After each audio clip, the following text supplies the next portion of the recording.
ताकि उसका परिवार पुनर्स्थापित हो जाए।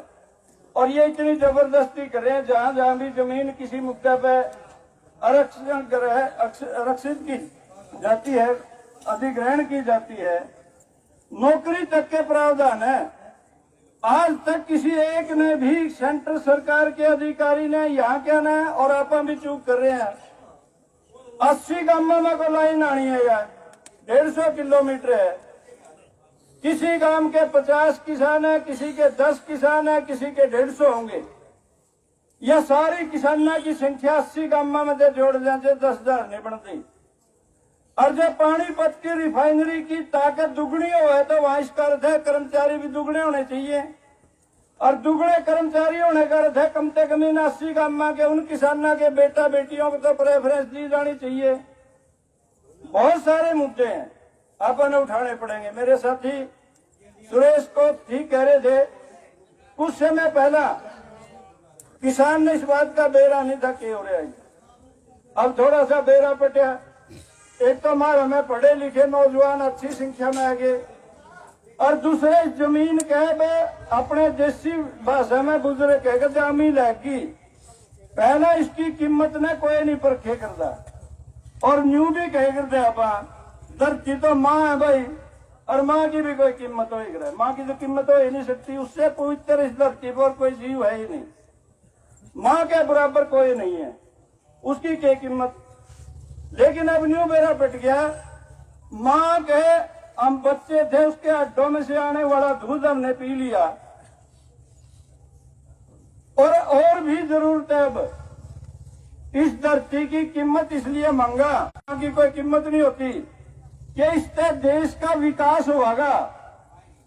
अभी 30,000 लोग काम करते हैं रिफाइनरी में, या पाइपलाइन जाने का अर्थ है 30 लाख और चाहिएंगे, 30,000 और चाहिएंगे, और 30,000 और देने का अर्थ है इन सब गांव के, इन सब किसानों के बेटा बेटी क्यों ना भर्ती हो, उसमें रॉयल्टी क्यों ना मिले 33 साल तक, कहाँ जाएंगे वो लोग। और ये जो शर्तें हैं, छुपी हुई शर्तें हैं। आप एक फोन पे रिचार्ज करावा या नया फोन खरीदा, कई तरह की शर्तें हैं। ऊपर क्या कहते हैं, 10 पैसे प्रति मिनट का चार्ज होगा, लेकिन उसमें कुछ छुपी हुई शर्तें बहुत नीचे, जो बहुत बारीक लिख रही है, जिन्हें आप पढ़ भी नहीं सकते नंगी आंखों से। फिर फंस जा, नहीं फंसे रखे यहाँ ये खोल के बताओ भाई। और बात जो है यहाँ, वैसे तो कमेटी गई है बात करने, उम्मीद करा पा कि इस प्रशासन में, इस सरकार में और इस कंपनी में थोड़ी सी भी समझदारी है। इन्हें ना जगाओ भाई गणा, और जैग जाएंगे जो फिर महंगा पड़ जाएगा गणा। यू काम यूं ना सोचो कोड़ा में रुक रहे और 5 गांव में रुक रहे हैं, यू सारे 80 गांव में रुकेगा, पूरा हरियाणा रुकेगा।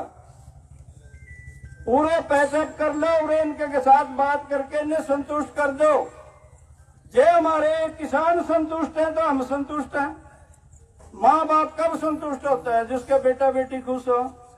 वो तो अपना शरीर का दर्द ने भी भूल जाए। जब हमारे किसान संतुष्ट हो जाए तो हम संतुष्ट हैं, उन्हें कर दो। इसीलिए आज कमेटी यहाँ से भेजी है, इन काम मांगी। डीसी ने अपनी समझदारी दिखाया कि कलेक्ट्रेट को रिवाइज करना चाहिए, 6 साल पुराने रेट ठीक नहीं होंगे। उनके अनुसार जो बनती हैं चीजें किसानों को लाभ मिले। एक तो ये बात मुख्य रूप से कहना चाहते हैं साथियों। दूसरी अपनी समस्या और बहुत सारी हैं। मोर्चा का निर्माण इसलिए हुआ कि ये जो 3 कानून आए थे, पहला था मंडी बंद करना, एपीएमसी एक्ट को रद्द करना, दूसरा था एसेंशियल कमोडिटी एक्ट, आप जरूरत से ज्यादा चीज अपने पास नहीं रख सकते कानून था, तोड़ दिया, और तीसरा था कॉन्ट्रैक्ट खेती। उन तीनों के स्वरूप ही अपने सामने आ रहे हैं। या गेहूं मंडी में नहीं बिक रही, आपके नजदीक यहाँ बम्बेवा गांव है, लुधियाना में मंडी होती थी, आज सुननी पड़ी है वह सीधी साइडों में जान लग रही है। इसका मतलब मंडी खत्म। और जो जीरी पीटी है ईब, सुरेश जी भी जो कह रहे थे 150 रुपए, 200, 300, 400 रुपए तक, वह मंडी में कम पीटी है, मंडी तक भैर सीधी सेलर में गई है, वह ज्यादा पीटी है। इसका क्या अर्थ हो गया? मंडी को फिर बिना घोषित करें खत्म कर देना। और असेंशियल कमोडिटी एक्ट तो अपने आप खत्म हो गया, जब कई कई लाख टन अनाज एक आदमी मालिक बन जाएगा उसका। ये चाल अपने समझनी पड़ेगी, उनके लिए अपने मोर्चा बढ़ाया था। और फिर अनेक समस्याएं आज बढ़ गया। जुल्म नहीं देखा कदे हमने भी अपने 65-66 साल की उम्र में। कोई चीज बेचन जावा तो भी लाइन में लग गो, कोई पैसे देकर चीज खरीदना चाहो तो भी लाइन में लग गो।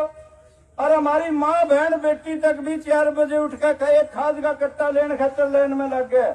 और शाम ने 5 बजे यूं कहते हैं खाद तो सिमट गया, या यूं कहते हैं खाद कल बनेगा। अरे ये क्या समस्या कर रखी है? इसलिए कर रखी है कि आप तड़फ दे रहा और एक दिन हाथ खड़े कर जा, खेती हमारा बस की नहीं रही। ये समझना पड़ेगा साथियों, अपनी फसल नस्ल को बचाने के लिए हमारी लड़ाई केवल एक तरफी नहीं है। यहाँ भूमि अधिग्रहण, चाहे वो किसी कच्चा तेल की पाइपलाइन है, चाहे रिफाइंड तेल की पाइपलाइन है, चाहे बिजली के बड़े टावर हैं, उसका उचित मुआवजा चाहिए किसान को, क्योंकि उसने आपने उसका प्रयोग की दशा बदल दी। हम यहाँ डेयरी फार्म नहीं बना सकते। कोई किसान इस खेत में जावे डेयरी फार्म बना ले, पोल्ट्री फार्म बना ले, नहीं बना सकते। इसके ऊपर आप इसके ऊपर कोई बागबानी नहीं कर सकते। कितनी शर्त हमारे ऊपर थोपी जा रही है। इसलिए आज अपने पूरी ताकत के साथ लड़ना पड़ेगा, लड़ाई को जीतना पड़ेगा। हमें इस बात की खुशी है, मोर्चे के सारे लीडर आए हैं।